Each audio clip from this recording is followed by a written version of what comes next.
صبح کابل یادت هست، چای لب با نان گرم دستت، خندات ریخت توی کوچه، گرد غم از دل مردم شست.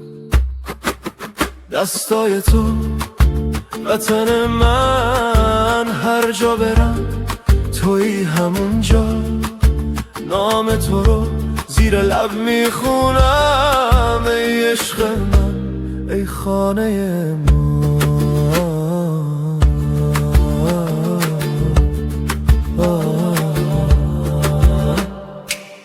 کوچه خاکی، بوی باران، چادر آبیات میرقصید آرام. گفتی دنیا هر جا که باشیم، تا هم دیگایم اینجا سارام. اگه یه روز راه ها دور شم، دل نمیذاره که جداشم. هر نبض من ذکر چشماته، با هر نفس ها به تو میرسم.